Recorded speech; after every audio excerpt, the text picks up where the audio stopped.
This is problem 1345. I've already sketched it on the board. It's on page 567. A roller coaster starts from rest at A, rolls down the frictionless track to B, moves around a circular loop of 40 feet diameter. Forgot to add that. So the radius R is 20 feet. The diameter is 40 feet.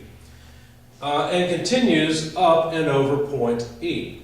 Knowing that the initial height h, which is this height back here, is 55 feet, determine A, the normal force exerted by the seat onto a 150-pound rider, so mass is 150-pound mass, at B and D, so in B, in D. And B, find the maximum value of the radius of curvature at E if the roller coaster is not, I'm sorry, not maximum, the minimum. The minimum radius of curvature at E if the roller coaster is not to leave the track at that point. Okay, so I think I've got all of the information that we need here.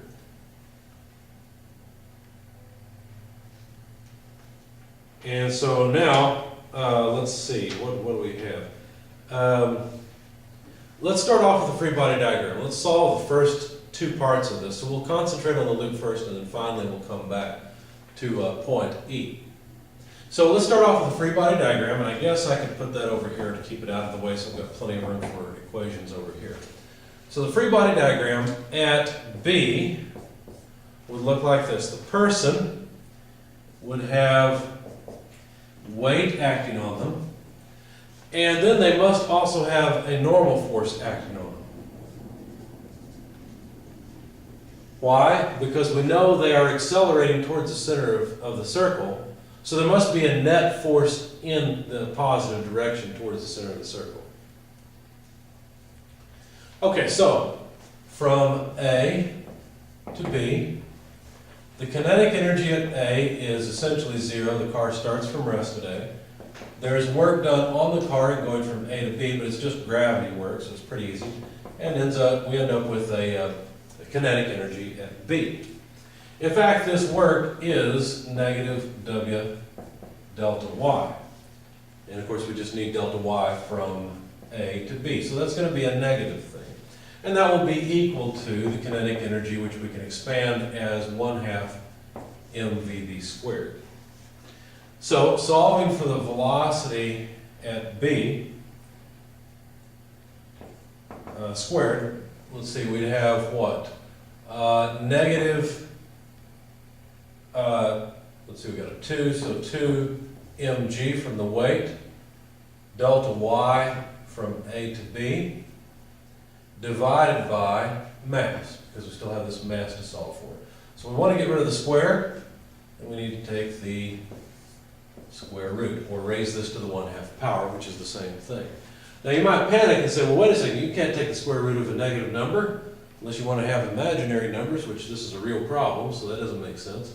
But remember, delta Y is a negative thing, so it's a negative 55 feet that moves. So let's plug in all the numbers. We got negative 2, notice the mass goes away, so it doesn't matter, times 32.2 feet per second squared. Delta Y is a negative 55 feet.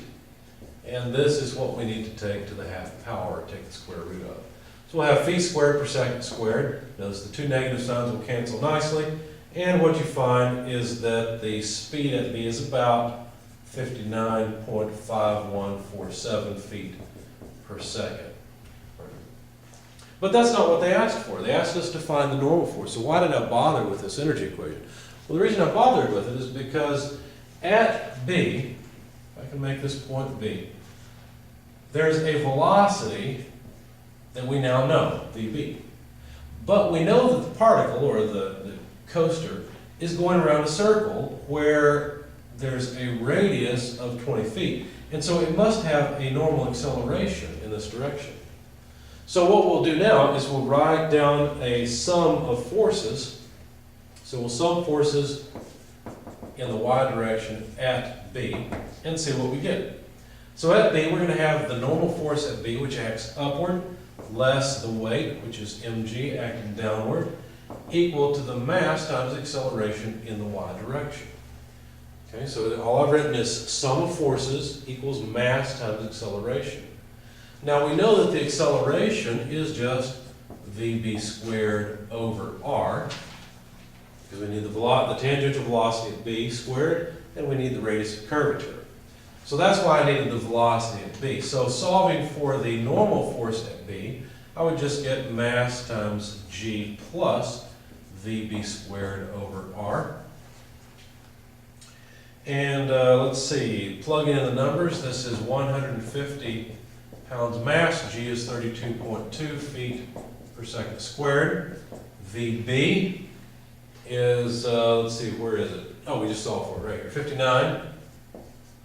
59.5147 feet per second. And of course that needs to be squared and then divided by the radius of 20 feet. Okay. Now we'll have what units? Well, the feet,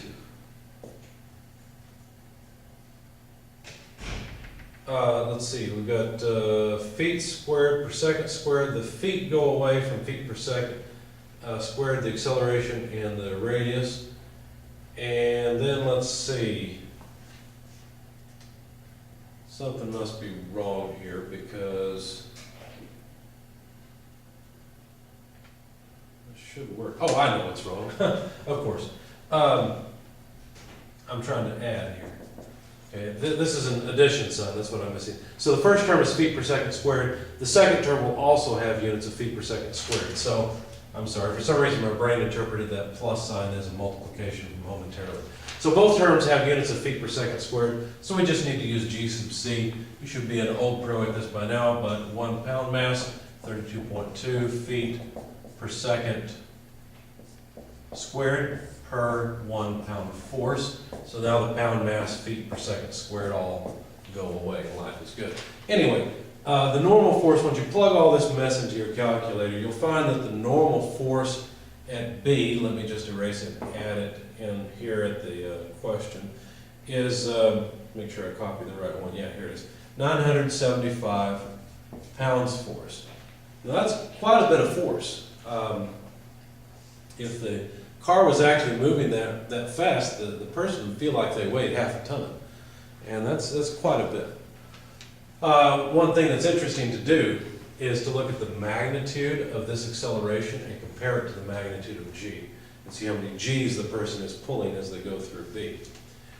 But if we wanted to see what's going on at D instead, then let's change our free body diagram. So for D, the person is going to be upside down now. So there they are, with weight acting downward. And since they didn't tell us that the track holds on to the wheels, the only direction the normal force could be is down. So the normal force also will act down in this part. So let's write our equation. Now we have a couple of options here. We could choose to use the energy equation to go from B to D, or we could simply go from A to D. It really does not matter. What I'm going to do is go from A to D.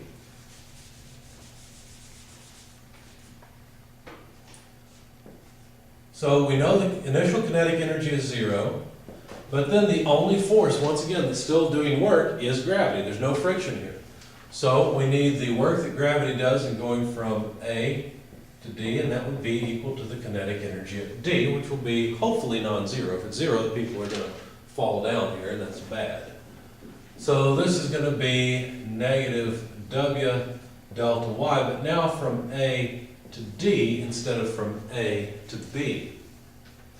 And so the equation actually comes out just as it was before. I should not have erased it, but the velocity at D will simply come out to negative 2g delta Y A to D to the half power. Okay, so it's the exact same equation we had before. We're just going to a different height, that's all. It doesn't matter what direction we're moving in. Now, if you plug all that in, let's see, the equation I've got is still the same, except that now we haven't moved 55 feet from A all the way down to D. We moved 55 feet down to B, but up again 40 feet. So the total delta is a negative 15 feet.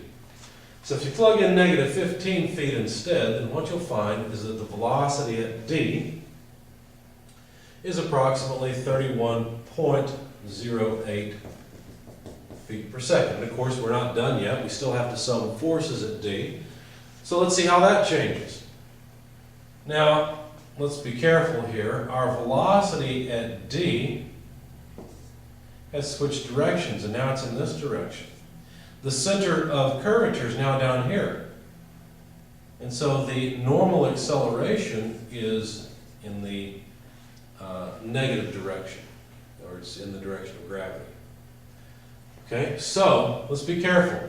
If we sum forces at D, then we will have a negative normal force at D minus mg equals mass times acceleration in the y direction. But now the normal acceleration is in the negative direction, so we have to add a negative sign here and write the velocity at d squared over r. And now when I solve for the normal force at D,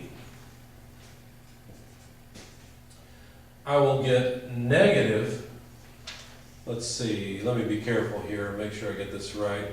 Let's just leave this positive. You know what, let me erase this. I don't want to solve it too quickly. So I'll move the normal force to the other side, n sub d, and that would be equal to negative mg, leaving this on one side, and then moving this term to the other, plus m vd squared over r. If you're wondering where the negative sign went, basically I took this term to this side, took the normal force to the other side, then flipped the equation around, so I'd have the unknown on the left-hand side of the equation. Obviously the mass factors out of this, so you'll just have mass times vd squared over r less g.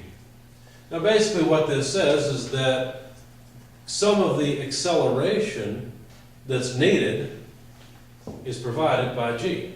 The normal force does not have to provide all of this. G takes away from what's required of the normal force, which makes sense. Let's see, where can I go with this?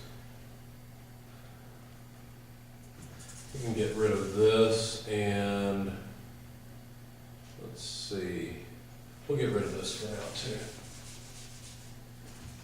Okay, so the normal force at D then would be equal to the mass, 150 pound mass, multiplied by 31.08 feet per second, quantity squared, Vd squared, over R, where R is 20 feet, less G, which is 32.2 feet per second squared.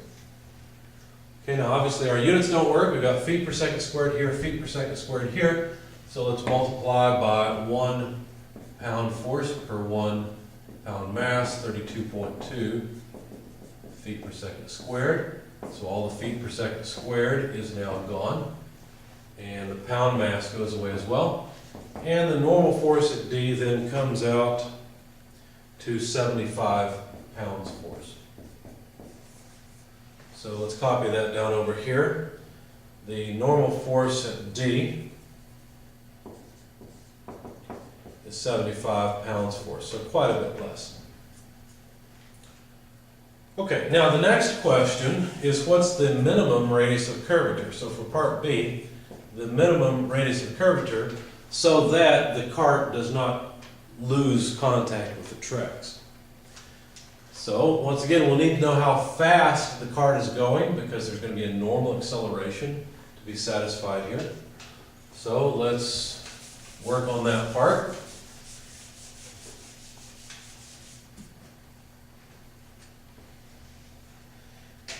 Okay, so if we move from A to E, we can go from A all the way to E, then what we have is the kinetic energy at A plus the work gravity does in moving the cart from A to E is equal to the kinetic energy at E. Again, initial kinetic energy is 0, and hopefully this will allow us to find how fast the cart's moving at E. So expanding this, we'd have negative weight delta y from A to E equals 1/2 mve squared. Okay? So now let's solve for the velocity. Notice these all come out exactly the same. The velocity at E,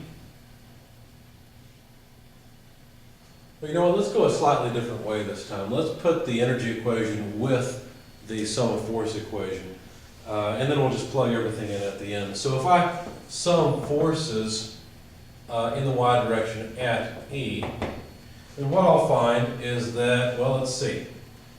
At E, what do we know about the forces acting? Well, let's see. Weight will be acting downward. Will there be a normal force? Well, remember, what we're trying to find is the minimum radius where the track, or where the cart just barely does not separate with the track, where it's almost ready to separate with the track. What does that mean? That means there's no normal force. So the only force acting on this roller coaster cart at E is just the weight. And that's acting in the negative direction. So this is negative mg equals mass times acceleration at E. Now the acceleration at E is going to be towards the center of curvature. So this would be equal to the well, let's do it this way. Mass times normal acceleration, but normal acceleration, instead of being in the positive y direction, will be in the negative direction. So this would be negative VE squared over rho. Now notice that the mass cancels from both of these. And what we'll get then is that let's see, no, let's not do it that way. Let's solve for rho because that would be the minimum radius of curvature. So the radius of curvature then is VE squared over G, just canceling both negative signs. So there's our radius of curvature, and this is going to be the minimum because it'll be based on the velocity. It's based on the fact that there's no normal force. So solving this equation for the velocity of E squared so that we can plug it in, velocity E squared will be, let's see, weight is just mg. So again, the mass goes away. And so solving for VE squared, we just need to multiply 2. So negative 2g delta y a to E. Okay? So we can plug that in here. This is negative 2g delta y from A to E over g. So notice g goes away. And what we end up with is just negative 2 delta y a to E. Now if you look at the figure, I didn't write it down over here. Let's see, but if you look at the figure, point E is at the same elevation as the center of this loop. So if we go down 55 feet and then up 20, that's down 35 feet. So basically from A to E is down 35 feet. So delta y is a negative 35 feet, so negative 2 times negative 35 then would be 70 feet. So there's the minimum radius of curvature at E for the car to not separate with the track. Notice if the radius of curvature is smaller than that, then what would happen is the acceleration required to maintain contact with the rail could not be provided by gravity. Gravity simply would not have enough pull, enough force to accelerate the cart around that curve. So that's where this minimum radius of curvature comes from. To be complete, there we go. So the minimum radius of curvature is 70 feet, and there's our normal forces at B and D.